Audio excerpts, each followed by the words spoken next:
Hello, and welcome to Hanratty on Karate.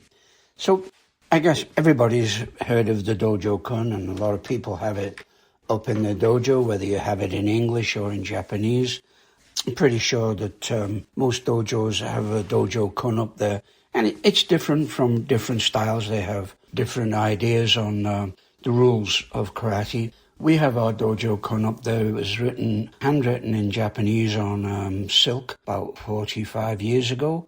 We've had it ever since, and it's right up in front of our dojo, and at the end of class I always recite the Dojo-kun in Japanese and the students follow along. However, today I wanted to talk about the 20 precepts of Funakoshi. Now, the Dojo-kun is pretty generic to everybody, but Funakoshi wrote 20 precepts. These precepts kind of like rules or his ideas on karate. Now, to understand the rules or the precepts that Funakoshi wrote down, you have to understand his background. He was a very genteel man, hung on to old values. In fact, you very rarely saw him out of traditional dress and still wore the classical gaiter footwear, the raised sandals. And whenever we think of him, he's a mild-mannered, basically school teacher, which is what he was. Although he did go over to Japan and pass karate on. But the first precept of Funakoshi is ni sente nashi, karate ni sente nashi, which means there's no first strike in karate. He thought that was so important, and when he passed away, the monument erected in his memory in Okinawa, we have pictures of our group in Okinawa by his birthplace. This is engraved on his monument, Karate ni sente nashi. Now, there's no record of Funakoshi ever explaining the meaning of these 20 precepts. However, there is a commentary on them, which was written by a person called Genwa Nakasone. And apparently this was read and approved by Funakoshi. I don't know how true that was, but let's just take it as is. And if you've never heard of Genwa Nakasone, he was also a school teacher, also a politician and editor and publisher of quite a few martial art books. He had one called Karate Do Taikan, which is out of print now, but it's the 20 guiding principles of karate. He was also influential in the introduction of Okinawan traditional karate to the mainland. There's quite a famous picture of him sitting down with a kind of panel or leaders of all of the different styles in 1935 when they were discussing changing the name of Okinawan Te, karate, which meant Chinese hand. They changed it so the character meant empty hand. And Nakasone's in this picture along with many famous Okinawan martial arts practitioners, Matobu, Kemura Mabuni, Shimoda, Taira, Shinkantara. This was a meeting, and you can see in this, even Funakoshi's even in old traditional dress then. So there's no first attack in karate. Basically, what they meant was you shouldn't use your karate skills as the first recourse to sort out problems or settle any disputes. You should only use karate or any kind of physical force when it's absolutely necessary. So you should never be the aggressor or the one who incites violence. We all know this as moral human beings. This is just something that you do. You don't incite violence. You leave that to the nut jobs, okay? Even in his book, Karate Do Kyohan, Funakoshi even considers running away from the attacker to be the best form of defense, okay? But that's not exactly the way it evolved into modern day life. Into modern day life and modern day practitioners and how you live these days is a lot different than it was in almost 100 years ago from when they set up that panel, and over 100 years ago when Funakoshi first came to Japan. But I think Nakasone put it very well, and he said, a sword must never be recklessly drawn. And this was the most important tenet of conduct in the daily life of a samurai. Now, I have a few little reservations about that because having studied extensively the history of Japan and the different classes and the different periods, I know for a fact that a lot of samurai were just jerks, and they'd often pull their swords just to test how sharp they were on peasants, sometimes on corpses, of course, from the execution grounds. They'd throw the corpse out and the samurais would check how sharp their swords were and how they worked. But you hear also tales of samurai just lopping off people's heads because they didn't bow quickly enough. So it might be a basic tenet of Bushido, but it certainly wasn't followed throughout. But this is a basic teaching of Bushido, which is the way of the warrior. So you shouldn't draw your sword unless you intend to use it. Goes into the old Wild West where you don't draw your gun unless you're going to shoot somebody, which is another myth because plenty of people get shot or they still get shot, okay? But Nakasone, he espoused that in karate, the hands and feet can be as deadly as the blade of a sword. So thus the principle that there's no first strike in karate. However, there are instances where you have to strike first. And this comes down to the different kinds of timing, right? And now, we all know what Go-no-sen is, Tai-no-sen, Sen-no-sen, and Sen-sen-no-sen. So these are the types of timing that we use in karate. And Go-no-sen means you receive first and then fight back. Hopefully you're going to block. You don't just receive a punch in the mouth. You try to block. Now, when you block, you should always block to break. That's what I teach anyway. When you block, you strike the attacking limb or whatever. So Go-no-sen, take the attack and then defeat it or deflect it and then launch your own counterattack. So you deliver a counterattack after you successfully block. That's Go-no-sen.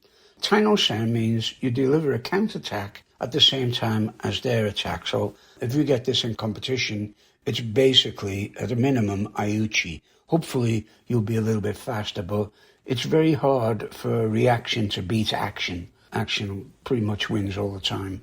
And Sen-no-sen means you predict the attacker's imminent attacks and strike back before their attack reaches you. So we have one more instance of timing, which is Sen-sen-no-sen, which means you attack first, knowing the opponent's intention to attack you. And this is probably the basis of most of my teaching, is that you should attack the intention before the situation develops where you have to defend. In other words, a lot of times I'll tell my students, if you have to block, you're probably too late. If you're in a situation that you know is going to turn volatile, then you should try to nullify that situation and get out of there, okay? But the fact that you have to block just means that you've probably got good reactions. Now, I think what this precept came about was because most katas, in Shotokan anyway, start with the block. And so because they start with a block, that doesn't imply that you should never strike first, okay? In my opinion, there's no first strike in karate. Means that you should not be the first means one uses to resolve the conflict, okay? So it shouldn't be your go-to. Somebody starts arguing with you, your go-to shouldn't be to smash him in the mouth, okay? It's the exact opposite of strike first and ask questions later, shoot first, ask questions later. That is not Nisentiashi, okay? But if it's unavoidable, if possible, you should take the initiative because you're never going to achieve victory. 80% of violent clashes, the one who strikes first wins. That's Nisentinashi, which is there's no first strike. Now, that is not the first precept in karate. The first precept is karate begins and ends with rei, which means it begins and ends with respect. Now, rei, we know, means bow, but we bow to each other to show respect. It's just an outward sign of the respect. If we look at it a little bit deeper, it means you should respect everybody. You don't have to bow to them, but respect everybody. And if you're in a conflict, everybody is at least your equal until they prove otherwise. And so when you're looking at karate and the 20 precepts, karate begins with rei and ends with rei. That's in the dojo. It's respect. But as we all know in these times, respect has to be earned. It's not just given. But you should also respect the other person's right to exist. The other person has a right to be there. He has a right to his opinion, whether you agree with it or not. He does have a right to it. And as I say, unless they prove otherwise, everyone is at least your equal, and their opinion is at least as good as yours until they prove differently. And so this is where my opinion of rei and respect comes in. you're going to find people that on first sight or first meeting, you may think don't deserve respect. I mean, sometimes I've gone into a place where you've looked at somebody and you go, God, I could smack him right in the mouth, just the way he looks. You got to hold that down. It doesn't matter. They may be alcoholic, they may be homeless, they may be arrogant, but they've got an opinion, okay? And until they're going to do something that directly affects you adversely or affects somebody you know adversely, then leave them alone. Respect their opinion, respect their right to be there, okay? So try and avoid it, even to the point where you don't want to criticize somebody, okay? And I find this particularly true with karate. I look at some styles or some dojos, and these are the Mac dojos, and the guy is absolute garbage, but he's teaching people. The thing is, he didn't have the advantage I have of learning under one of the best teachers in the world, or the best instructors in the world. Different instructors that I've studied under have really been outstanding.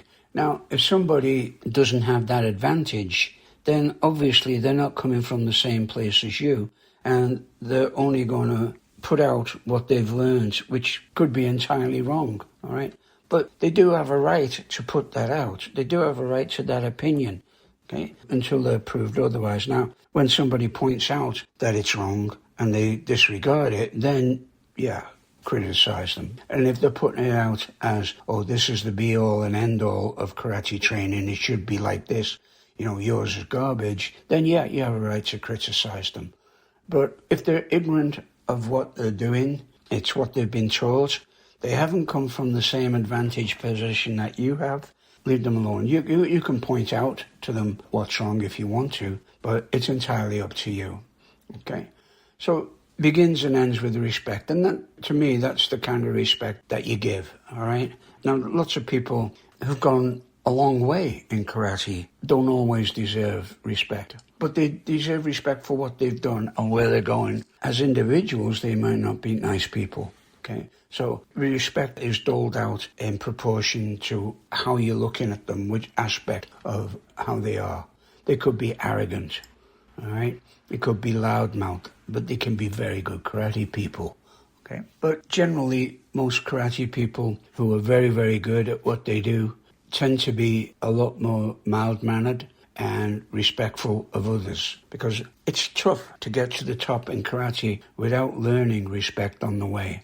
It comes with every day. The third precept is karate supports righteousness. What does that mean? So with Nakasone, he wrote commentaries on all of these precepts.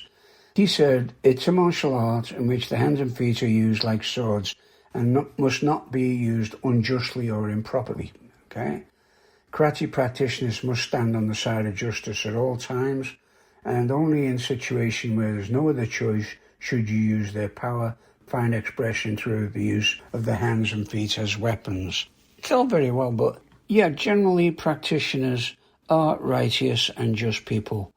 But over the years, and we've all come across this, there's bad apples in every barrel, all right? And unfortunately, they give everybody else a bad name. Now, I found the tendency in karate is not to protect these people, but to shun them immediately. And I've got no problem with that. There's quite a few quite famous karateka that have really made a mess of their reputation, their lives, through giving in to their own feelings, if you like, giving in to themselves, and just going off the rails a little bit, just going away from what karate is all about. I'm talking about the philosophy of karate, not the techniques. The philosophy of karate is to turn you into a better person, right? That's why it's called karate do. It's a way to make you better. And if you look at the first dojo-kun, the first precept in the dojo-kun, seek perfection of character, which doesn't mean exactly seek perfection of character. You're not a Buddhist monk sitting on the top of a mountain looking for nirvana. That's not what it is. What you're just going to do is you're just going to try and live your life as well as you can. Now, the mental discipline and the physical training of karate is going to help you to do that.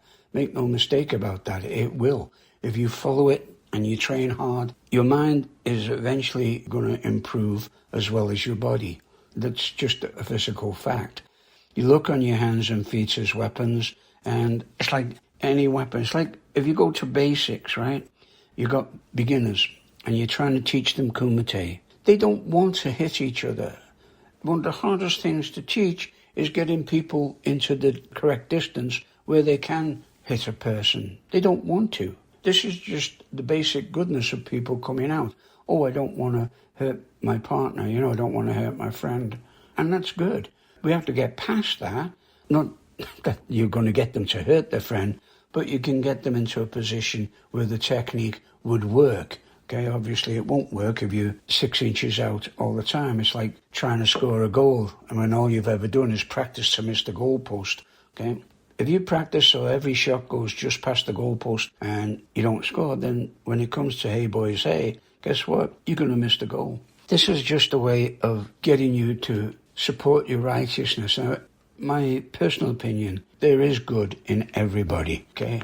It's just like all kids are atheists, all right? And there's no racism in children, okay? All of it is good. They just want to be good. All they do is want to play. Now, depending on the culture, your social pressures, and family influences, that's going to determine your personality, right? But karate is a great buffer against that because the culture of karate is not to beat people up. It's not to do damage. The first thing is self-defense. In self-defense, you've got to have a self that needs defending, okay, that deserves defending, if you like, okay? Just because your opinion isn't valued or you get offended by somebody saying something, this is no reason to, smash them over the head with something, okay? Words don't kill you. Just laugh and walk away if you want. But look at the intention, and as soon as you've determined the intention, then you can act. It's the intention first. Anyway, we've only gone through 3 of these precepts, and I don't like doing really, really long podcasts. I think people lose interest. But these are the first 3 precepts of Funakoshi, okay? So karate begins and ends with rei, which is respect. There's no first strike in karate ni sente nashi. And karate fosters righteousness. And if you're really interested, then you can maybe look up Nakasone, Genma Nakasone, and read his commentaries on the 20 precepts. But he's not the only one who made commentaries on it. If you look up, say, Motobu, especially with ni sente nashi, there's no first strike in karate. Motobu's philosophy, Choku Motobu's philosophy was, when entering a fight, it's essential to dominate the enemy. And to dominate the enemy, you must attack first. Therefore, when entering a fight, you must move first. And this is the most important thing to keep in mind. So this is another highly respected and highly trained karate practitioner from the early days, Motobu, usually considered to be one of the best fighters in all of the old karate masters because he did a lot from a practical point of view. He also pushed through Naihanshi katas a lot. That's what he was famous for. But it goes not directly against the karate ni sente nashi precept, but it does say that if you're forced to and it's unavoidable to avoid the enemy, then you must go in there and do your thing. In other words, attack the intention, okay? So I'll leave it at that for now, and we'll come back. I'm going to do a whole bunch. As I say, there's 20 precepts. So we'll go through them over the next week or so. I'll put some more out, give you my views on them. I'd love to hear your views as well. So till then, take care